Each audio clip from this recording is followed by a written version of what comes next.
Good morning, everybody. Hey, it's the first mail call video I've done since Independence Day here in the United States. So I just want to say happy birthday to Uncle Sam. You're 236 years old this year, but I just want you to know that to me, you don't look a day over, let's say, 210. The following calls are taken from editions of Mail Call printed in the Herald-Mail from June 26 to July 6, 2012, that's the year, which can be read online in their entirety at www.herald-mail.com. And what better way to kick off the post-Independence Day edition of Riffing on Mail Call than with a call about the great American pastime. As a young fellow who plays Little League Baseball, I was disappointed to learn that my home league softball team won their first game, but was forced to go play at the loser's field. I thought it was supposed to be about us kids, halfway. Hey, kiddo. Oh, hey, great-grandpa. Hey, remember that softball thing we talked about the other day? Well, I called into Mail Call and complained about it. That's nice. Yeah, and guess what? Hey, I said guess what? What? I pretended I was you. You didn't make me sound like I was 90 years old, did you?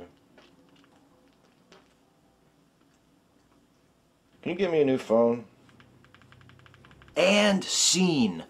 Quite a few calls this time around were on the subject of school nurses because Washington County recently announced that it was cutting funding to the public schools nursing program, and reactions have been mixed but fervent. For instance, I graduated in 1962. In the 3 schools I went to, I never remember seeing a nurse. I don't know what's the matter with these people nowadays. They're a bunch of wimps. Suck it up. Get on with life. Your taxes will be less. Hagerstown. Sick kids in need of medical treatment are wimps. That's one way to look at it. Of course, the nursing program was cut to close a gap in the budget, which means that taxes won't be lower as a result at all, but whatever. Anyway, perhaps another perspective would be helpful in understanding this issue. This is in regards to the call from the Clear Spring caller about cutting the nurse program in schools, saying that it is that the parents are having kids and not taking care of them, and that the taxpayers are raising them. How are the taxpayers raising the children when the nurses are administering medicines or caring for the children that are sick in school? Children are born with diseases, health issues that they cannot prevent, that parents cannot prevent. It is about the safety of children. How would you feel if you had a child born with diabetes, asthma, or a heart problem and needed medication on a daily basis? Washington County. Well, there, see, that's perfectly reasonable. Maybe people like that previous caller, they had a knee-jerk reaction, and they spoke before they thought, and they didn't remember that, kids have chronic conditions like diabetes that need regular medication during the school day, or maybe kids like that are more prone to injury. There are all these issues that maybe they just didn't think when they reacted to hearing about this. But now that this caller here has reminded them of those types of conditions and students with those special needs, I'm sure that no one could possibly argue that the school nurse program isn't a good and necessary part of public education.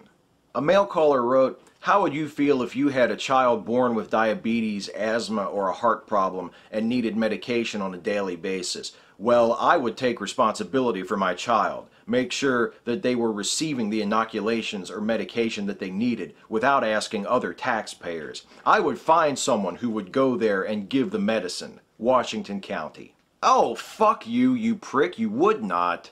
Yeah, I'm sure that you would never burden your fellow taxpayers by allowing a nurse at a public school to administer to your child necessary medications. Just like you would never dream of stealing money out of the pockets of your fellow taxpayers by using the postal service or by buying corn that was grown on a federally subsidized farm. Good luck with that one, by the way. Or if your house catches fire, you would probably put it out yourself, right? I mean, after all, why burden your fellow taxpayers by calling upon the fire department? And if you're ever the victim of a crime, you're going to take the law into your own hands. Am I right? You're not going to burden your fellow taxpayers by calling the police. You're going to investigate that crime yourself, and you're going to find and punish the perpetrators all by yourself. Because why should you ask your fellow taxpayers to take care of you? Am I right? I think it would be great if this year on July 7, when the Maryland Symphony Orchestra gives its Independence Day concert at Antietam, if a radio station could broadcast that so those sitting farther away could tune into it. Perhaps a public radio station. Roarsville. No, I agree. I think that would be a perfect event for Hagerstown's public radio station, which doesn't exist. Just wondering why, in the last 6 months or longer, there have been no advertisements for golden retrievers. Has something happened to the breed, or are they being downplayed? There for a while, every paper you picked up had 3 or 4 ads for Goldens, and now there are none. I wonder if somebody could tell me why they've dropped out of the picture. Clear Spring area. All the Golden Retrievers are gone, dude. Did you not hear about this? Yeah, like 6 months ago, their owners all over the world woke up and just found their collars laying empty on the floor. I mean, they were gone. They just vanished without a trace. It was incredible. I mean, I know you might be tempted to think that the lack of Golden Retriever ads lately has been just because there haven't been as many up for adoption as there had been, or maybe there have been some, but you just happened to miss them. Like, maybe you're just inventing a mystery where there is none whatsoever. It doesn't even really require an explanation, but no, that's not it. Dog rapture. That was it. I am very concerned about the Supreme Court's decision to mandate health care. I do not have health care because I simply cannot afford it. I would like the Herald-Mail to do an investigative story and let people know more about the particulars and the future of this program. Funkstown. You can relax. The Affordable Care Act includes tax breaks for low-income uninsured people to help them afford to purchase health insurance. And if you're still so poor that even after the tax breaks you can't afford it, you're exempted from the penalty. The only people who will be forced to pay the penalty, which is now a tax, according to the Supreme Court, are those who don't already have health coverage, who can afford to buy it and choose not to. There, see? No Herald-Mail investigation necessary. I found out the answer all by myself on the internet. Took under a minute. You know, actually, maybe there will be a Herald-Mail investigation. That sounds like about their speed. And finally, from Hagerstown, Tim Rowland's column titled "Today a Minority, Tomorrow an American" was an unfair and despicable character assassination of Delegate Neil Parrott. Nowhere in the article is the term illegal used before the words immigration or immigrant. He painted Delegate Parrott as a racist against minorities, and that couldn't be further from the truth. Delegate Parrott is concerned only with the illegal immigrants and the expense to taxpayers. Immigration is a good thing when entering the country legally. Tim Rowland owes Delegate Parrott a public apology. I agree that it's unfair to label Neil Parrott a racist. I mean, remember, the petition he started to repeal Maryland's version of the DREAM Act was only one of the petitions that he's pushed this past year. He also started one to repeal Maryland's law legalizing same-sex marriage.